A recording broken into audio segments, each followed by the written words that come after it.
Hello everyone, welcome to my YouTube channel accountancy by Aakash Kaushik. आज की video के अंदर हम accountancy class 11 chapter number 15 depreciation को पढ़ेंगे।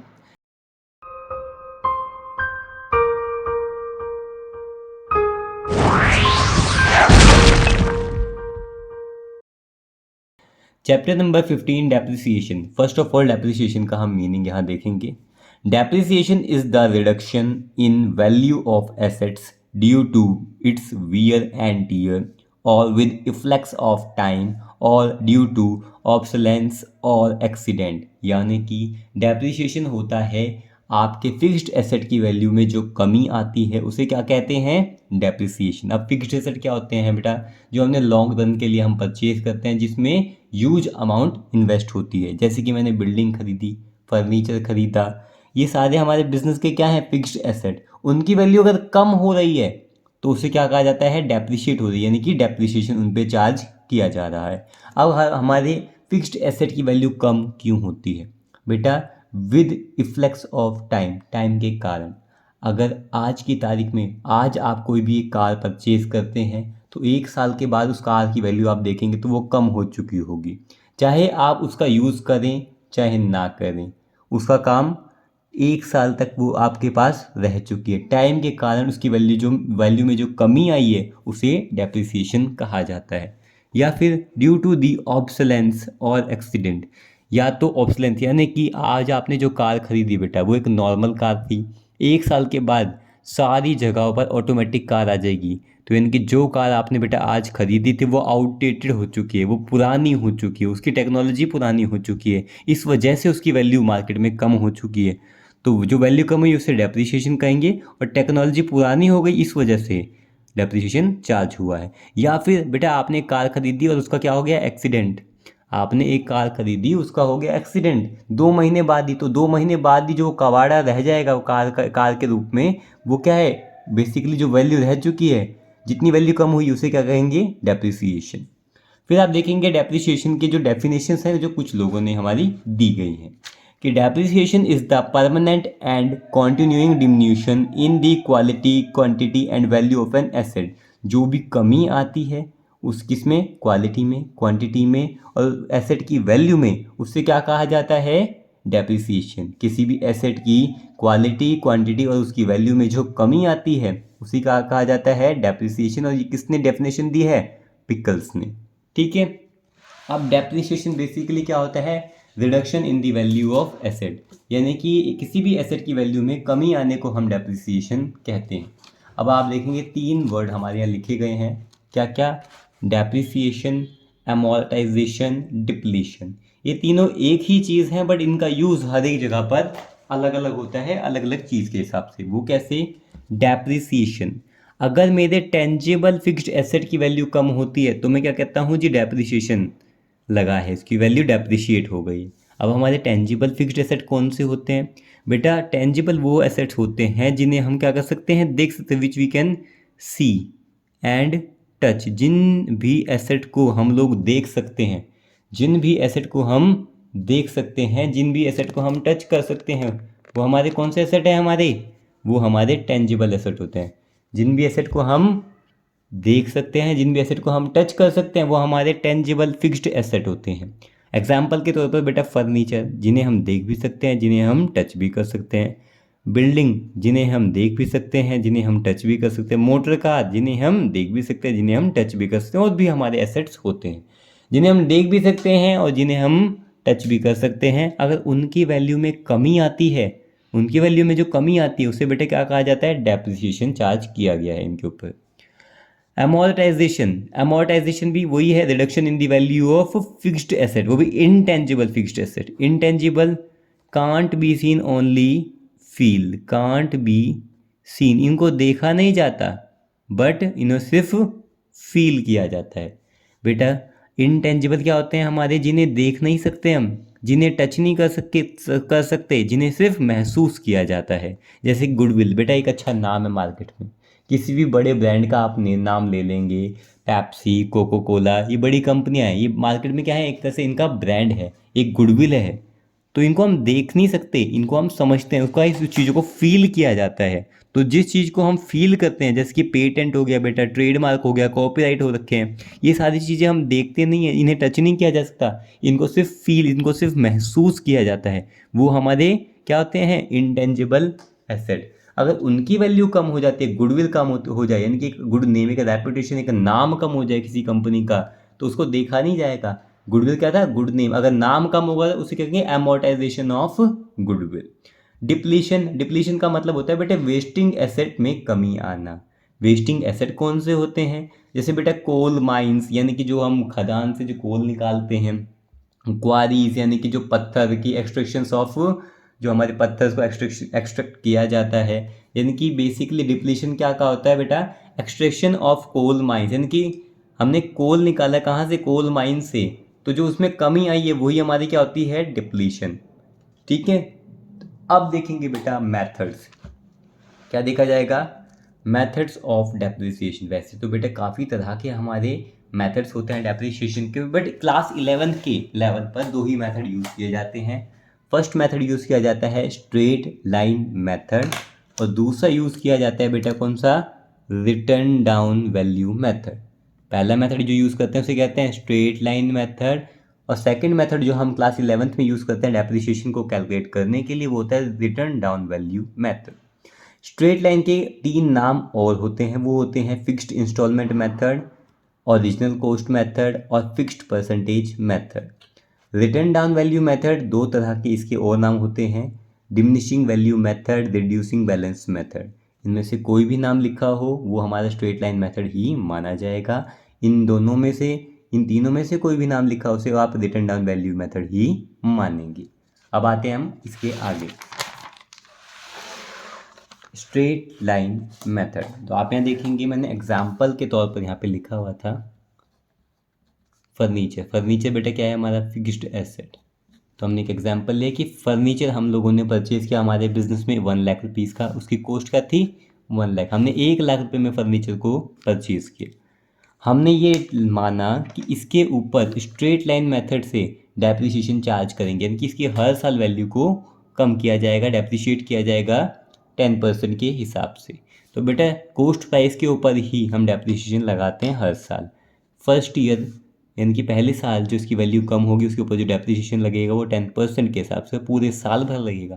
तो बेटा इसकी वैल्यू कम हो गई 10,000, कितनी कम हो गई 10,000, यूँ करेंगे बेटा। उसके बाद बेटा 1 लाख में से अगर फर्नीचर की वैल्यू 10,000 से कम हो गया, मार्केट में कितनी वैल्यू रह गई 90,000। फिर सेकेंड ईयर हमने इसके ऊपर फिर से डेप्रिसिएशन चार्ज किया, ठीक है, डेप्रिसिएशन हमने लगाया बेटा कितने 10% पर एनम के हिसाब से पूरे साल के हिसाब से। अब ये डेप्रिसिएशन 90 पे नहीं बेटा, उसकी कॉस्ट प्राइस पर, उसकी ओरिजिनल कॉस्ट के ऊपर चार्ज करेंगे। तो 1 लाख का फिर 10%, 10,000 रुपीज़ आ गया। तो बेटा 90 माइनस 10, 80,000। तो बेटा ये फर्स्ट ईयर का हो गया। सेकेंड, हमें 3 साल का अगर निकालना है तो बेटा हम माइनस करेंगे थर्ड ईयर का, जो क्या निकालेंगे बेटा डेप्रिसिएशन, और डेप्रिसिएशन को लेस करेंगे। और डेप्रिसिएशन कितना लग रहा है इस मशीनरी पर, इस फर्नीचर पर 10%। बेटा ये क्या आ जाएगा, वही ओरिजिनल कॉस्ट पर 1 लाख पर 10%, 10,000 रुपीज़ यहाँ लिखा जाएगा। और 3 सालों के बाद जो मशीनरी हमने 3 साल पहले 1 लाख रुपए की खरीदी थी, पहले साल उसकी वैल्यू कम हुई 10,000, उसकी वैल्यू बच गई 90,000, फिर वैल्यू कम हुई 10,000, फिर वैल्यू बच गई 80,000, फिर वैल्यू कम हुई 10,000, फिर वैल्यू बच गई 70,000। आपने यहाँ देखा कि तीनों साल के अंदर ये जो 10,000 10,000 10,000 जो डेप्रिसिएशन लगा है, ये जो डेप्रिसिएशन लगा है बेटा वो किसके ऊपर लगा है, इनकी ओरिजिनल कॉस्ट के ऊपर लगा है। इनकी किस पे लगा है, ओरिजिनल कॉस्ट के ऊपर, जिस वैल्यू पर इस फर्नीचर को परचेज किया गया था। यानी कि 1 लाख की मशीन अगर आप आज परचेज कर रहे हैं और 3 साल बाद इसकी वैल्यू जानना चाहते हैं आफ्टर डेप्रिसिएशन, तो उसकी वैल्यू बचेगी 70,000। हमें कभी कभार ऐसे नहीं देते, हमें डेप्रिसिएशन अलग तरीके से कैलकुलेट करना पड़ता है, जैसे कि एनुअल डेप्रिसिएशन, पूरे साल का डेप्रिसिएशन कितना लग रहा है। तो हमें सबसे पहले लिखना पड़ता है कॉस्ट ऑफ एसेट, यानी कि एसेट की कॉस्ट आखिर है कितनी, माइनस करेंगे स्क्रैप वैल्यू। स्क्रैप मतलब कबाड़, यानी कि मैंने एक मशीनरी खरीदी 1 लाख रुपए की, उसकी 10 साल बाद मैं सोच रहा हूँ कि यार 10 साल ही चलेगी ये मशीनरी, उसकी वैल्यू इतनी रह जाएगी। जो वैल्यू रह जाएगी वो क्या होगा बेटा, हमारी स्क्रैप वैल्यू। यूँ थोड़ी कि मैंने एक सोचा, मैंने एक मशीनरी खरीदी या फर्नीचर खरीदा, कुछ भी मैंने खरीदा 1 लाख रुपए का, मैं सोचता हूँ कि इसको मैं 10 साल ही यूज़ कर पाऊँगा। और बेटा अगर बिज़नेस के अंदर आप 10 साल से ज़्यादा आप इसको यूज़ कर लेते हैं, तो यूँ थोड़ी कि वो खो जाएगा, वो सामान खोएगा नहीं, वो सामान अभी भी आपके पास होगा। आप उसको जो वैल्यू बची हुई उसमें जो बेचा जाएगा उसे कहते हैं बेटा स्क्रैप वैल्यू, जिस वैल्यू में आप इसको सोल्ड ऑफ करेंगे। Divided by the estimated useful life of asset, जो आप सोच कर चलते हैं अपने बिजनेस में कि कोई ये एसेट आपने खरीदा है ये 2 साल चलेगा, 5 साल चलेगा, तो ये एस्टिमेटेड लाइफ जो आप सोच कर चलते हैं किसी भी एसेट की आपके बिजनेस में। एग्जाम्पल के तौर पर बेटा आपने एक कार को परचेज किया, खरीदा। बेटा कार को दो तरीके से परचेज किया जाता है। आपने एक कार खरीदी, ट्रैवल एजेंसी का आपका काम है और उसके लिए आपने कार खरीदी, तो बेटा आपको पता है इसका यूज़ क्या होगा, सुबह से शाम तक चलती रहेगी गाड़ी। एक कार को आपने ख़रीदा है ट्रैवल एजेंसी के पर्पज़ के लिए, तो पूरे दिन रात वो कार चलती रहेगी, तो आपने ये माना कि ये भाई सिर्फ 6 साल ही चल पाएगी क्योंकि लगातार चलेगी, तो 6 साल ही चल पाएगी, वो एक अलग वैल्यू होगी उसकी, स्क्रैप वैल्यू। अगर आपने कार को परचेज़ किया बेटा डोमेस्टिक यूज़ के लिए, अपने घर के काम के लिए, तो आपको पता है घर के काम के लिए इतना यूज़ तो होगा नहीं, ये लंबी चल जाएगी, 10 साल चल जाएगी। तो बेटा ये अलग अलग यूज़ के हिसाब से काम होता है, तो उसका डेप्रिसिएशन भी अलग अलग हिसाब से लगेगा। तो आप देखेंगे डेप्रिसिएशन अगर मैं लगा रहा हूँ कॉस्ट ऑफ एसेट, मैं मान लेता हूँ कि मैंने कोई भी एक फिक्स्ड एसेट बेटा 1 लाख रुपए का खरीदा, और ये मैं मान के चलता हूँ कि 10 साल बाद उसकी वैल्यू बेटा कितनी रह जाएगी, सिर्फ 10,000 रह जाएगी। जो 1 लाख का मैंने सामान खरीदा है 10 साल के बाद उसकी वैल्यू कितनी रह जाएगी, 10,000। मैं डिवाइड कर देता हूँ कि ये सामान मैं 10 साल तो चला ही लूँगा, तो बेटा जो 1 लाख का सामान है उसकी वैल्यू सिर्फ 90,000 रुपये रह जाएगी। इसमें से लेस करेंगे तो उसकी वैल्यू कितनी रह जाएगी, 90,000 रह जाएगी। और 10 साल के लिए मैं इसका इस्तेमाल करूँगा एसेट का, तो बेटा आप यहाँ देखेंगे जो डेप्रिसिएशन चार्ज किया जा रहा है पर ईयर के हिसाब से, एनुअल डेप्रिसिएशन है ना, एनुअल मतलब साल का, तो पर एनम के हिसाब से उसके ऊपर मशीनरी के ऊपर उस फिक्स्ड एसेट के ऊपर बेटा कितना डेप्रिसिएशन एनुअली लगेगा, 9,000 रुपये। 9,000 रुपीज़ एनुअली उसकी वैल्यू कम होती जाएगी। ये बात क्लियर है बेटा आपको। फिर देखेंगे रेट ऑफ डेप्रिसिएशन, अगर आपसे पूछ लिया जाए तो आसान सा फॉर्मूला है, रेट ऑफ डेप्रिसिएशन होता है amount of depreciation, amount of depreciation मतलब बेटा एनुअल डेप्रिसिएशन, जो साल भर का डेप्रिसिएशन लगा था, डिवाइड करेंगे total cost of asset, asset की कॉस्ट कितनी है मल्टीप्लाई करेंगे 100 से, तो हमारे पास एक परसेंटेज आ जाएगी कि कितने रेट से डेप्रिसिएशन चार्ज किया जा रहा है। क्या ये बात क्लियर है बेटा? जो मैंने एग्जांपल लिया था इसी को देख लेते हैं। तो यहाँ देखेंगे जी अमाउंट ऑफ डेप्रिसिएशन मतलब कि एनुअल डेप्रिसिएशन कितना लगा बेटा, 9,000 रुपये। तो मैंने यहाँ लिखा जी एनुअल डेप्रिसिएशन, साल भर जो वैल्यू कम हो रही है, हर साल कितनी कम हो रही है, 90,000 रुपये, सॉरी 9,000 रुपये। बेटा डिवाइड किससे करेंगे, total cost of asset, asset कितने में कॉस्ट थी उसकी, खरीदा कितने में गया था बेटा, 1 लाख रुपीज़ में, और परसेंट के लिए 100 से करेंगे बच्चे। यहाँ से 3 ज़ीरो, यहाँ से 3 ज़ीरो, बेटा यहाँ 2 ज़ीरो, यहाँ 2 ज़ीरो, तो रेट ऑफ डेप्रिसिएशन, किस रेट के हिसाब से डेप्रिसिएशन लग रहा है बेटा, 9% के हिसाब से। कितना लग रहा है बेटा, 9% के हिसाब से। ठीक है। फिर नेक्स्ट क्या है बेटा, डिमिनिशिंग बैलेंस मेथड, जिसका एक और नाम होता है रिड्यूसिंग बैलेंस मेथड, जिसका एक और नाम होता है रिटर्न डाउन वैल्यू मेथड। वही हमने एक सेम एग्जांपल है जी, फर्नीचर को खरीदा हमने 1 लाख रुपए में, कॉस्ट प्राइस हमारे बिजनेस के पॉकेट से कितना पैसा गया, 1 लाख रुपए। इसको भी 3 साल हम कहेंगे कि इसके ऊपर डेप्रिसिएशन लगाते हैं, तो बेटे पहले साल डेप्रिसिएशन हमने लगाया 10% के हिसाब से, तो 1 लाख का 10% बेटा कितना आ जाएगा हमारा, 10,000। तो बेटा 1 लाख के फर्नीचर में से आप 10,000 का डेप्रिसिएशन लेस करेंगे तो उसकी वैल्यू मार्केट में कितनी रह गई, 90,000। उसके बाद सेकेंड ईयर में उसके ऊपर डेप्रिसिएशन चार्ज किया, तो यहाँ लिखेंगे जी सेकेंड ईयर लेस करेंगे डेप्रिसिएशन, वो भी किस हिसाब से, वही 10% पर एनम के हिसाब से। बच्चे यहाँ ध्यान देंगे, इससे पहले जो हमने किया था वो क्या था, स्ट्रेट लाइन से, इनकी उसकी ओरिजिनल कॉस्ट मेथड से, जो उसकी कॉस्ट थी उसी के ऊपर डेप्रिसिएशन चार्ज किया जाता था। अब यहाँ देखेंगे ये है हमारा डिमिनिशिंग बैलेंस मेथड, जिसे कहते हैं रिड्यूसिंग बैलेंस मेथड, और रिटर्न डाउन वैल्यू मेथड, जो वैल्यू उसकी बच गई है उसके ऊपर डेप्रिसिएशन चार्ज किया जाएगा। तो बेटा अब वैल्यू क्या बच गई है, 90,000, इसके ऊपर 10% निकालेंगे तो कितना आ जाएगा 9,000। अब सेकेंड ईयर के बाद इसकी वैल्यू कितनी रह गई है 81,000। फिर लिखेंगे जी थर्ड ईयर, तीसरे साल का डेप्रिसिएशन, माइनस करेंगे डेप्रिसिएशन कितना 10% पर एनम के हिसाब से। तो बेटा 81 के ऊपर 10% कितना आएगा 8100, और ये कितना आ जाएगा 72,900। यानी कि जो हम मशीनरी हमने 1 लाख रुपए की खरीदी थी उसकी वैल्यू कितनी कम होगी बेटा 10,000 फर्स्ट ईयर में कम हुई, सेकंड ईयर में 9,000, थर्ड ईयर में 8100, और बेटा अब उसकी वैल्यू जो रह चुकी है आफ्टर 3 ईयर्स वो हो गई है 72,900। ठीक है, ये हमने बेटा कॉन्सेप्ट कवर कर लिया है। अब हम टीएस ग्रेवाल सर की बुक के प्रैक्टिकल प्रॉब्लम्स के क्वेश्चंस कवर करना स्टार्ट करेंगे। आप देखते हैं क्वेश्चन नंबर 1। क्वेश्चन नंबर 1 आप यहाँ देखेंगे प्रैक्टिकल प्रॉब्लम का दिया गया है।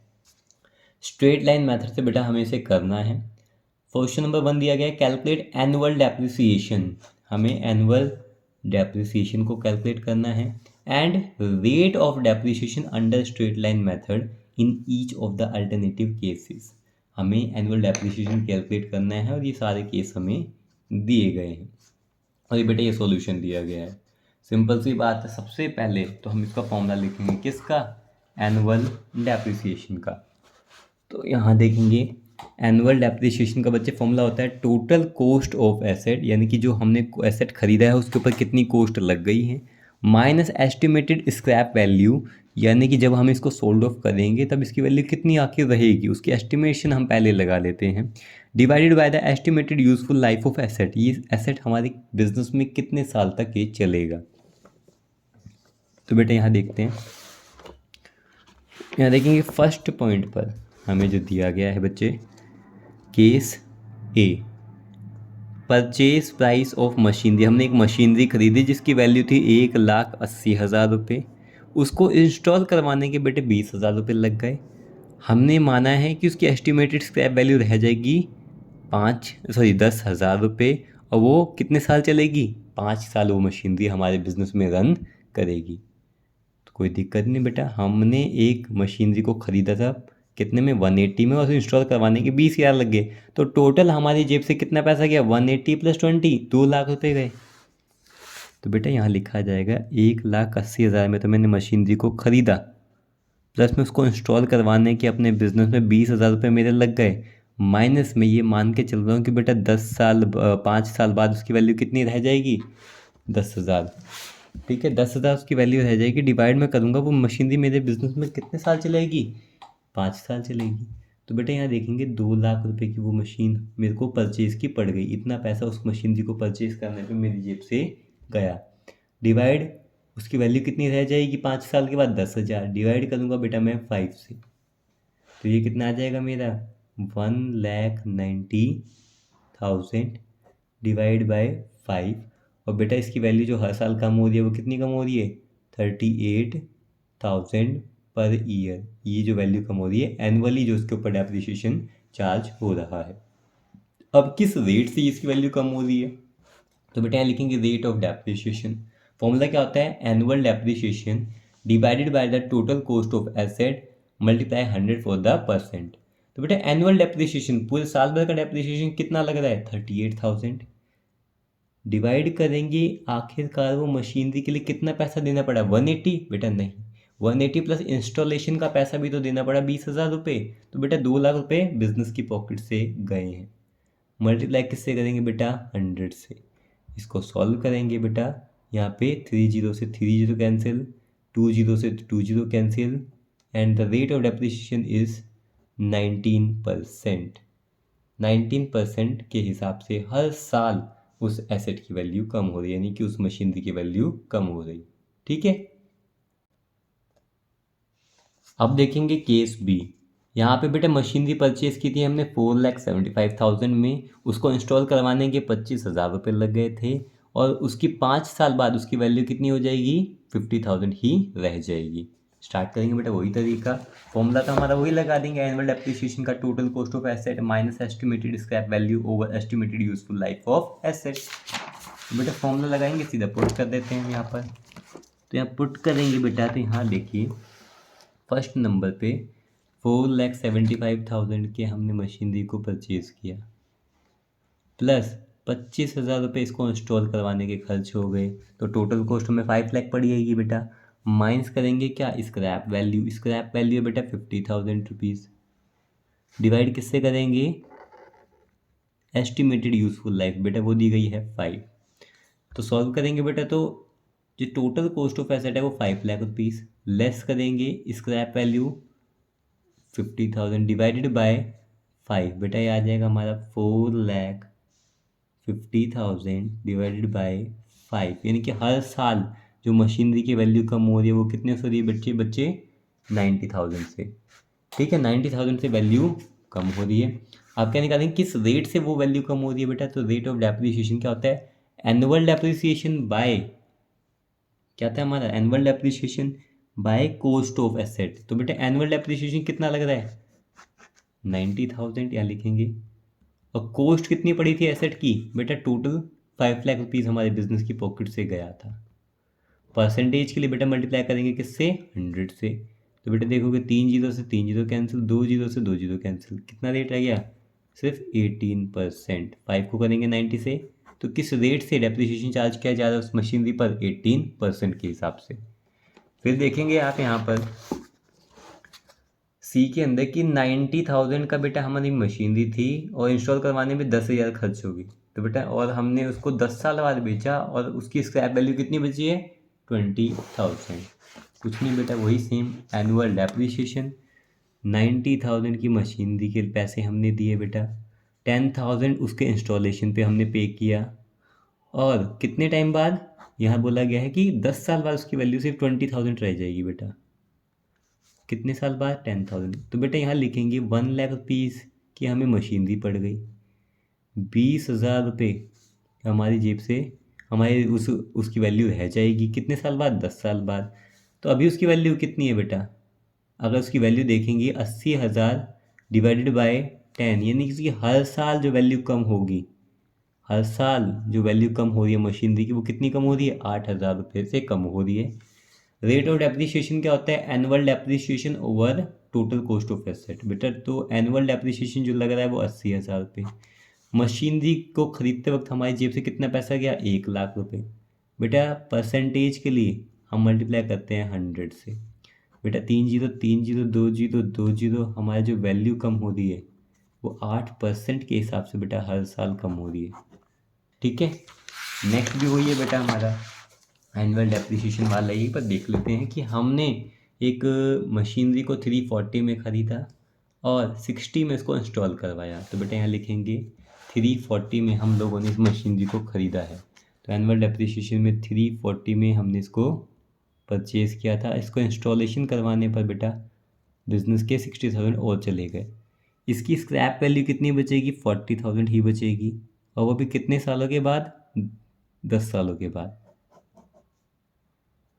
तो बेटा मशीनरी को परचेज करते करते बिजनेस की पॉकेट से 4 लाख रुपए गए, 40,000 वैल्यू उसकी स्क्रैप वैल्यू दी गई है एस्टिमेटेड, और यूज़फुल लाइफ है 10, तो बेटा कितना आ गई, 3,60,000 डिवाइड करेंगे 10 से, तो बेटा हर साल उसकी वैल्यू, उस मशीनरी की वैल्यू कितनी कम हो रही है, 36,000 से उसकी वैल्यू मशीनरी की बिजनेस में कम हो रही है।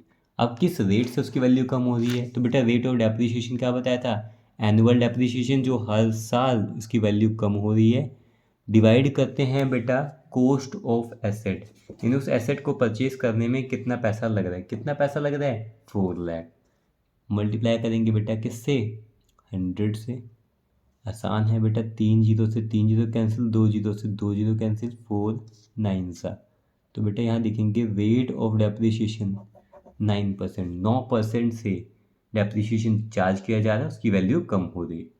लास्ट पॉइंट है हमारा इन केस 9, केस 5, 90,000 वैल्यू की मशीनरी हम लोगों ने परचेज़ की थी, परचेज प्राइस था, उसको इंस्टॉल करवाने में बेटा 10,000 रुपये और लगे बिजनेस के, उसकी एस्टिमेटेड वैल्यू जो बचेगी लास्ट में वो बचेगी 20,000, और हमें लग रहा है कि मशीनरी 4 साल ही चल पाएगी, तो ये एस्टिमेटेड लाइफ है बेटा। तो एनुअल डेप्रिसिएशन में लिखते हैं क्या, हमने जो परचेज प्राइस थी मशीनरी की वो कितनी थी, जो हम पे करेंगे 90,000। इंस्टॉल करवाने में बेटा कितना पैसा लग जाएगा, 10,000। माइनस करेंगे स्क्रैप वैल्यू, यानी कि 4 सालों के बाद लिखा है ना एस्टिमेटेड, 4 साल के बाद इसकी वैल्यू कितनी रह जाएगी, सिर्फ 40,000। तो बेटा 1 लाख रुपए का हमने एक मशीनरी खरीदी, 40,000 उसकी वैल्यू रह जाएगी, 40 नहीं बेटा 20,000 ही रह जाएगी, 20,000 इसकी एस्टिमेटेड वैल्यू रह जाएगी। डिवाइड करेंगे बेटा 4 से, तो यहाँ देखेंगे जी 80,000 डिवाइडेड बाय क्या था हमारा 4। तो यानी कि हर साल जो इस मशीनरी की वैल्यू कम हो रही है वो कितनी कम हो रही है, 20,000। अब किस रेट से कम हो रही है वो भी देख लेंगे। तो होता है रेट ऑफ डेप्रिसिएशन क्या होता है, annual depreciation by total cost multiply 100। Annual depreciation कितना है बेटा 20,000 डिवाइडेड बाय टोटल कॉस्ट कितनी है 1 लाख, और मल्टीप्लाई करते हैं 100 से। तो बेटा 4 जीरो 1 जीरो यहाँ कितना आ गया बेटा 20%, यानी 20% से मशीनरी की वैल्यू क्या हो रही है बेटा, कम हो रही है। ठीक है, पूरा क्वेश्चन आपको समझ में आ चुका होगा। अब देखते हैं क्वेश्चन नंबर 2। आप यहाँ देखेंगे क्वेश्चन नंबर 2। तो बेटा क्वेश्चन नंबर 2 जो हमें दिया गया है कि Ram and company, CO dot मतलब बेटा company, Ram company purchased a machinery for 21,000 on April 1 2019 को बेटा एक राम कंपनी ने एक मशीनरी को परचेज किया। The estimated useful life of the machinery is 10 years. ये सोचा गया, ये माना गया कि ये मशीनरी जो हमने खरीदी है 21 की बेटा वो 10 साल चलेगी। After which its realisable value will be 1,000, और 10 साल के बाद इसकी वैल्यू जो हमने 21,000 रुपये की मशीनरी खरीदी है उसकी वैल्यू कितनी रह जाएगी, 1,000 रुपये रह जाएगी। Determine the amount of annual depreciation, आपको ये बताना है कि हर साल इसकी वैल्यू कितनी कम हो रही है, एनुअली कितना डेप्रिसिएशन लग रहा है according to the straight line method के हिसाब से। And prepare machinery account for first 3 year, आपको पहले 3 सालों का मशीनरी अकाउंट तैयार करना है। The books of account are closed on 31 March every year, यानी कि जो हमारा डेप्रिसिएशन चार्ज किया जा रहा है वो जो हमारी बुक्स मेंटेन की जाएंगी उनमें हर साल डेप्रिसिएशन कब लगाना है, 31 मार्च को लगाना है।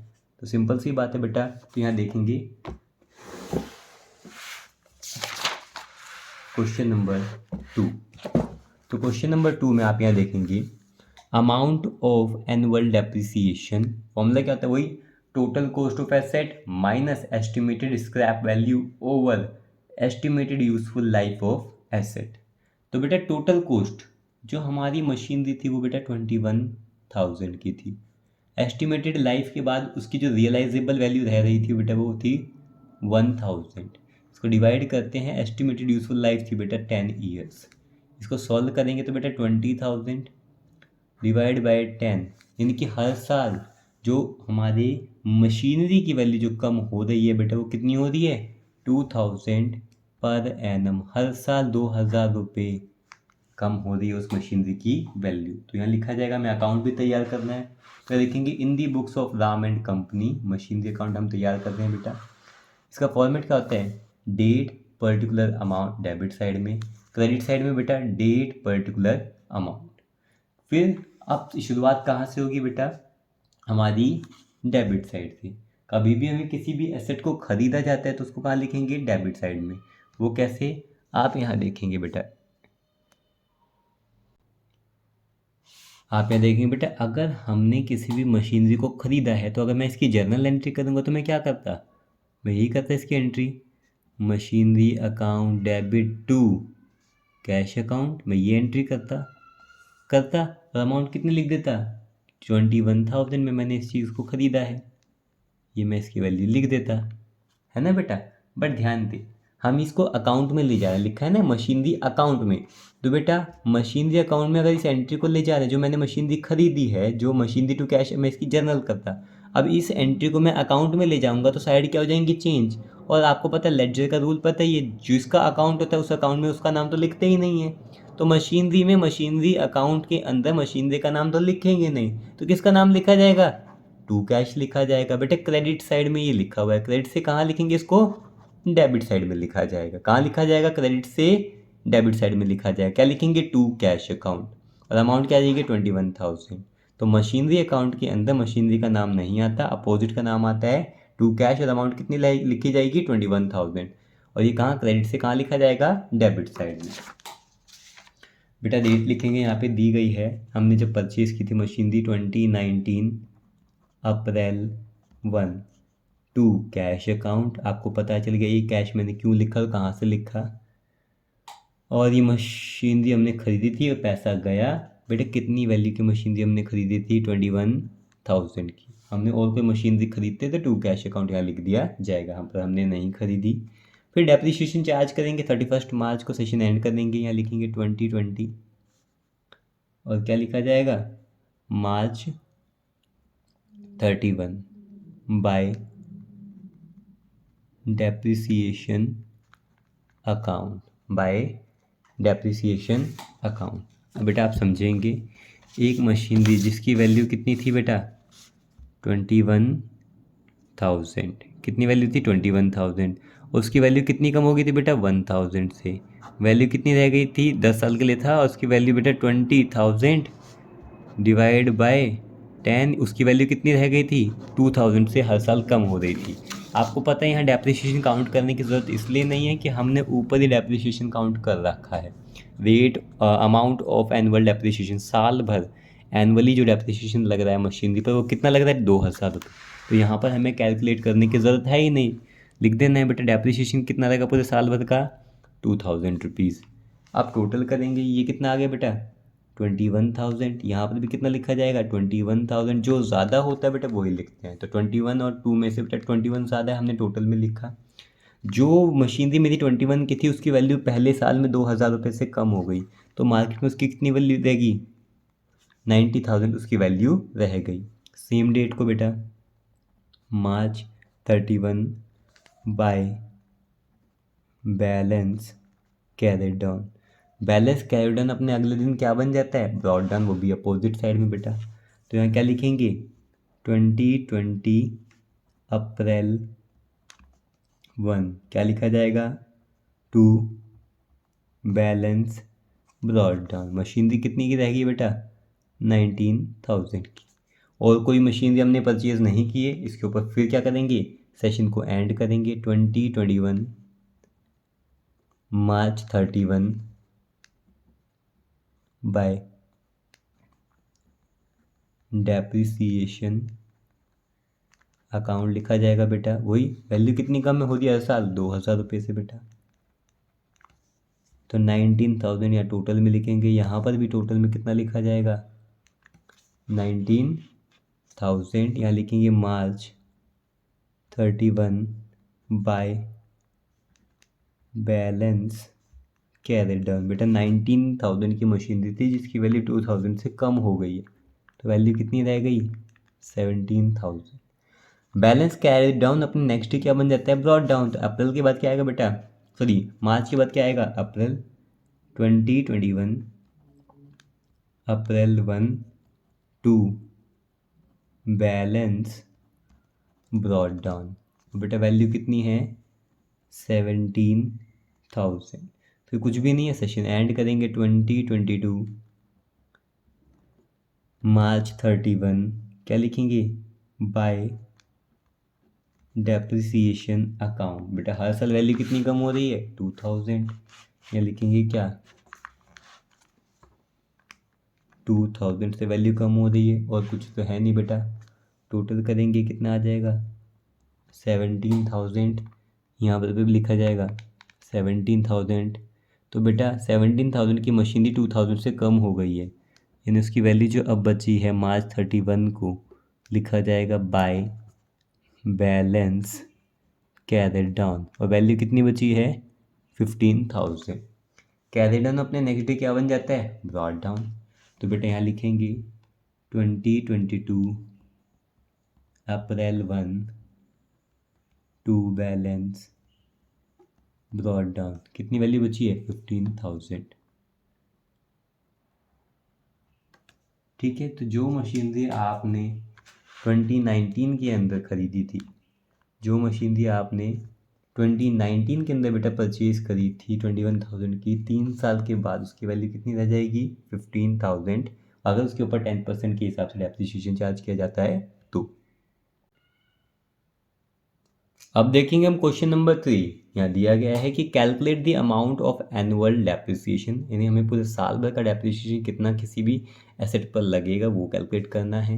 एंड रेट ऑफ डेप्रिसिएशन, किस रेट से वो डेप्रिसिएशन लग रहा है वो कैलकुलेट करना है अंडर स्ट्रेट लाइन मेथड के हिसाब से from the following.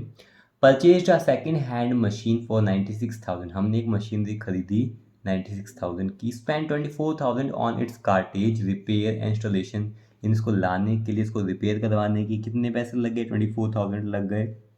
Estimated useful life of machine 4 years, हमने ये माना है कि जो मशीनरी हम लोगों ने खरीदी है वो 4 साल तो चलेगी। एस्टिमेटेड उसकी यूजफुल लाइफ हमने मानी है। और एस्टिमेटेड रेसिडुअल वैल्यू, यानी इसकी वैल्यू कितनी बच जाएगी 4 साल के बाद? 72,000 इसकी वैल्यू रह जाएगी। तो ये हम मानकर चल रहे हैं। तो देखते हैं कि इसके ऊपर पूरे साल कितना डेप्रिसिएशन लगेगा और एनुअली वो डेप्रिसिएशन किस हिसाब से चार्ज किया जाएगा। तो इसका फॉर्मूला होता है एनुअल डेप्रिसिएशन का total cost of asset minus estimated scrap value over estimated useful life of asset. तो एस्टिमेटेड कॉस्ट कितनी पड़ी बेटा? हमने जो सेकंड मशीनरी खरीदी थी, सेकंड हैंड मशीनरी हम लोगों ने जो खरीदी थी वो खरीदी थी 96,000 की। उसको बेटा कार्टेज रिपेयर इंस्टॉलेशन करवाने के टोटल हमारे जो पैसे लग गए बेटा वो 24,000 पैसे लग गए। उसकी एस्टिमेटेड, उसकी रेसिडुअल वैल्यू जो हम मानकर चल रहे हैं वो चल रहे हैं 72,000, और डिवाइड किससे करेंगे बेटा? जो हम उसकी एस्टिमेटेड लाइफ मान रहे हैं उस एसेट की, वो है 4 ईयर्स। ठीक है, तो 96 + 24, बिजनेस की पॉकेट से कितना पैसा कम हो गया? 1,20,000। लेस करेंगे रेसिडुअल वैल्यू या फिर उसकी स्क्रैप वैल्यू से, वो है 72, और डिवाइड करेंगे उसकी एस्टिमेटेड लाइफ से। बेटा ये आ जाएगा 48,000, और ये आ जाएगा 4 से करेंगे तो हर साल जो उस एसेट की वैल्यू कम हो रही है, यानी कि उस मशीनरी की वैल्यू जो कम हो रही है, हर साल कितनी कम हो रही है बेटा? 12,000 से कम हो रही है। किस रेट से कम हो रही है? तो रेट ऑफ डेप्रिसिएशन का फॉर्मूला क्या होता है हमारा? अमाउंट ऑफ डेप्रिसिएशन, जिसे हम एनुअल डेप्रिसिएशन, यानी कि एनुअली जो डेप्रिसिएशन लग रहा है, annual depreciation by total cost. Annual कितना डेप्रिसिएशन चार्ज किया जा रहा है बेटा? 12,000। डिवाइड करेंगे कॉस्ट कितनी थी, यानी जितना पैसा बिजनेस की पॉकेट से गया था, 1,20,000 गया था बेटा इस सेकेंड हैंड मशीनरी को परचेज करने के लिए। मल्टीप्लाई रेट के लिए बेटा करते हैं किससे? 100 से। इसको सॉल्व करेंगे तो 10% के हिसाब से इस मशीनरी की वैल्यू क्या हो रही है बेटा? कम हो रही है। ठीक है, तो इस वीडियो के अंदर बेटा कोई भी ऐसा टॉपिक हो, कोई भी ऐसा क्वेश्चन हो जो आपको ना समझ में आया हो, तो कमेंट सेक्शन में कमेंट करके मुझसे पूछ सकते हैं आप लोग। Thank you.